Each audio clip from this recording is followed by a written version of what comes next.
in between up until Hastings Pier, where Victoria's going to take over for us.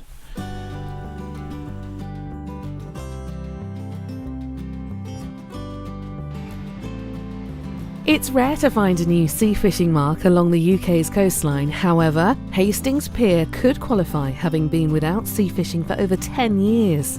The pier has reopened, and some good work by local angling shop Paul's Tackle has brought sea fishing back to its historic venue. The angling heritage of the pier dates back to Victorian times. Some of these catches were truly remarkable by today's standards. Tope and conger have been landed from the boards, along with fine catches of plaice. The pier was refurbished, costing £14 million, and it now has an uncluttered blank canvas feel. It is a little odd to be casting next to an outside art installation. However, it's what's in casting distance around the pier that's of interest here, and there are a multitude of species that can be landed by a gentle lob from the pier above. Good sized plaice are possible, and they don't require casting far. Movement is important too. With a bit of tidal movement, you could be in a good position to have plaice over 2 pounds. Consider using barbless hooks, as undersized fish and dabs are also easier to unhook. Dabs themselves are worth targeting from late spring, and there's also a good chance of a flounder with distance casting not necessary from this venue. Clear conditions work best with fresh lug. Smaller baits will pick up the dreaded weaver fish, and this should not be brought onto the pier, but ideally shaken off the hook. Good luck with that one. Mullet are often seen cruising below in summer, bringing a whole new frustration to angling. If you know how best to land these fish from this venue, then please help us out in the comments section below. Don't forget your drop net for the larger species you may encounter, and casting away from the structure will ensure tackle losses are kept to a minimum. 4-ounce grips are fine unless moving a bait around for the plaice, but in larger tides, when the tide pushes, a 6-ounce would be a better bet. Other species may include smoothhound and whiting from October, conger at night, silver eels, and even a chance of pollock, sea trout, or a winter rarity, the codling. Oh, you've got down to size 4. The size 4 hooks are working, Yeah. from 2s to 4s. Again, usual mix of species throughout the year. When we come back in summer, smoothhound might be a possibility here as well. As I say, there's also been reports of stingray, and they will be caught on somewhere along this coastline, I'm sure, in the summer.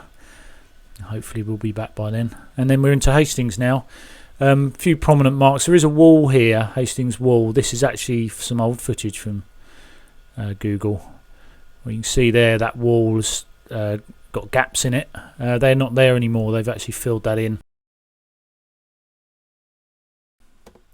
But the beach fishing at Hastings is good, just on the main beach there. Obviously we're going to have summer when we get back fishing, and not the best place to fish if you like being surrounded by lots of people. You see they run the competitions on the main beach here, and again the whiting will dominate away from summer, but in the summer lots of plaice come out. Get some sole here as well.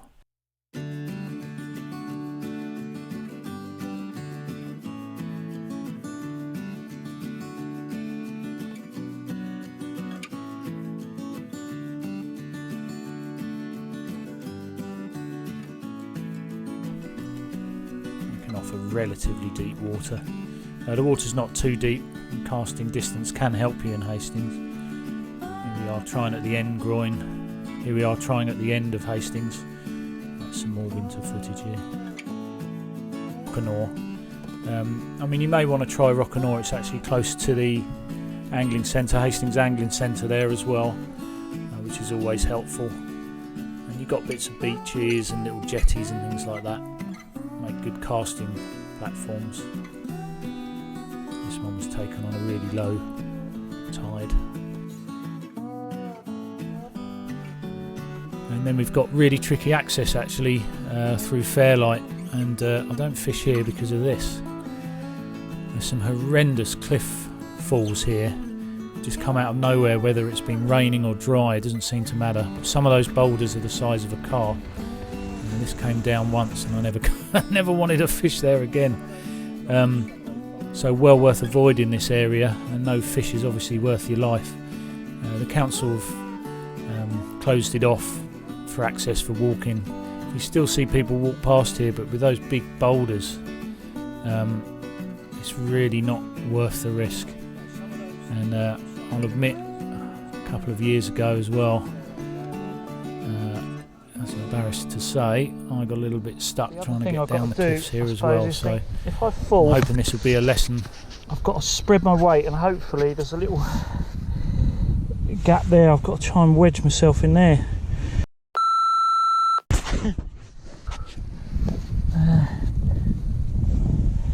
Well, I need to dig it out and keep my foot in there.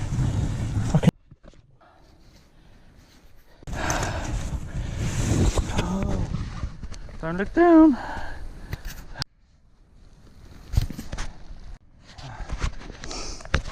Okay, so I've got my foot here. Let's try and get.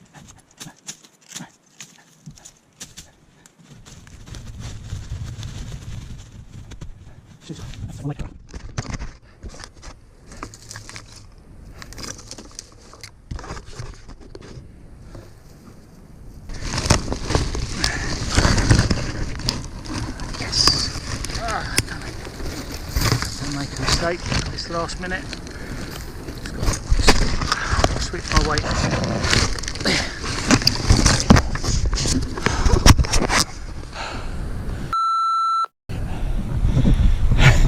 So, no fish is worth this, that's for certain. And then once you see these rock falls, that's well worth avoiding. And then your next available access past those cliffs is going to be Pett Level Beach. And that's quite a long flat beach, and it opens up at low tide for lug digging and things like that. Again, I'm not professing to know too much about fishing at Pett, other than you will get your spot here. It's quite a wide exposed flat beach, but I see no reason why you won't catch fish on this section. For Rye Harbour, and the Rye Harbour entrance is another good option for fishing in relative peace. So it is a nature reserve. There's actually a car park on Rye to the west of the river itself. You could walk down there, or you could take a bike if you don't mind a couple of miles cycling or walking down there. There are bits you can fish the harbour, but it is protected and private in places, so if you want to get out on the beach and avoid people, that's your best bet. And then over the other side on the east is Camber Sands. Dreadful place for fishing. It's just full of people in the summer, and it's flat and you won't catch anything, so don't go there.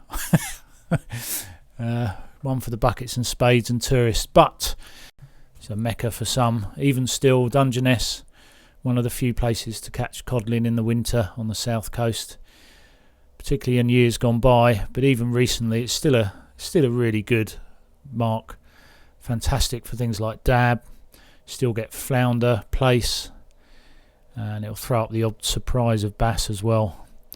The whole area has got different marks, and actually seagull tackle might be a good place to try and nail them down slightly. So we just go back to some old footage of me speaking far too formally about Dungeness. This is one of our first videos. Have a listen anyway, you might be able to get some information out of it. Dungeness in Kent has a rich history in sea angling folklore. This mark has been made famous with some incredible catches of cod. Les Moncrief has developed modern beach casting here, and there's been catches of £20 cod over the years. We found records of an £84 conger in the 1940s, and also a £14 turbot. There have been gigantic hauls of flatfish, with £1,000 in weight of cod apparently taken on one night between 3 local anglers.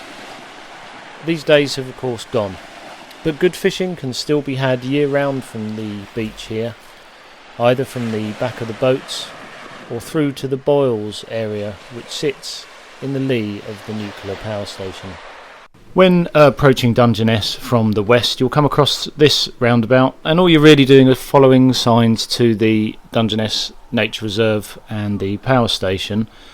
Pretty well signposted, but you want to be turning right there for the fishing marks. We're going to take a look to the left where it's showing bait, and the best place to get your bait would be the Seagull Fishing Tackle Shop. Well worth giving a ring, and especially checking on their website as well there. Very good for your lugworm. So we'll take a little drive now through the road that leads up to Dungeness. Make a note there, you're going across a little railway, and now you're running parallel. You've got the beach on your left hand side and the power station sort of ahead to your right. Don't normally drive this fast, it is a sped up film honestly, but you are in a nature reserve here, so it's worth noting there are nesting birds, there's certain rules and things as well. It's very well managed by the Dungeness Club.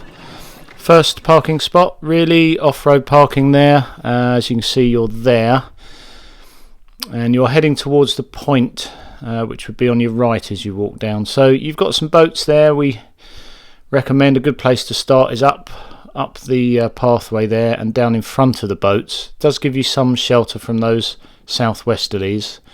You can see the little track there. Now you can get a key if you're a member of the club, which we'll talk about later, and that gives you access there. You can go and park at the end, but it's not a too far walk. And when the road bends round at the end of that little walkway, first mark we wanted to look at was over there, up behind these boats. A good spot, as I say, for sheltered fishing. Up-to-date information can be found on Seagull Tackle, but this mark will fish right the way through the tide, from low tide up.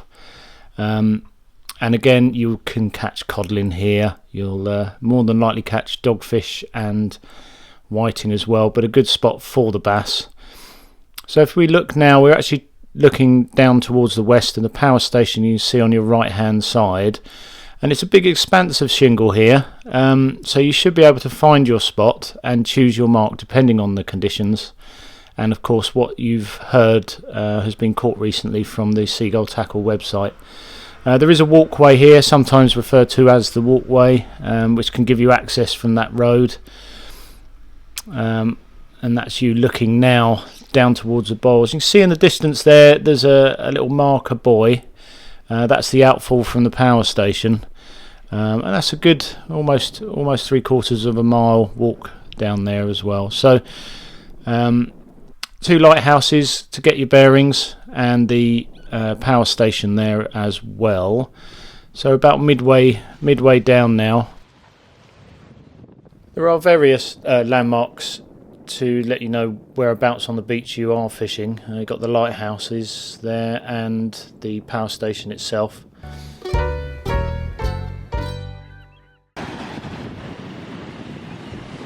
I'm going to take a look at the boils now. This is where the outfall from the power station hits the water and creates a lot of turbulence.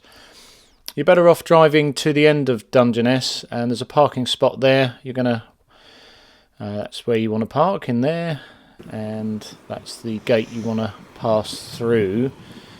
You'll be walking along here and turning right, keeping the power station on your right at all times to find the fishing mark called the boils. There's a pathway out the back of the beach there. You can walk across the beach, of course, just a little bit easier with all your tackle, to walk along the solid path behind that bank of shingle. And you'll be looking down at this sort of area here. As you can see, it's a really intriguing place to fish. The birds are working along the coastline there. They're picking up bait that's been disorientated and battered by that water. Also a good spot for the bass as well. No need to really cast far unless you want to get right in on that. So you're basically fishing behind the power station. Now Dungeness is suitable for beginner anglers, but only during the summer months in good conditions. We're looking here at quite a mild sort of late summer's evening. You're not facing any problems, but you come here during a strong southwesterly or even easterlies, particularly in winter, and it really is quite hard going, the fishing here. Some huge swells when those waves pound in, so do be careful about when you fish, and it's worth taking advice from locals as to what sort of conditions fish best.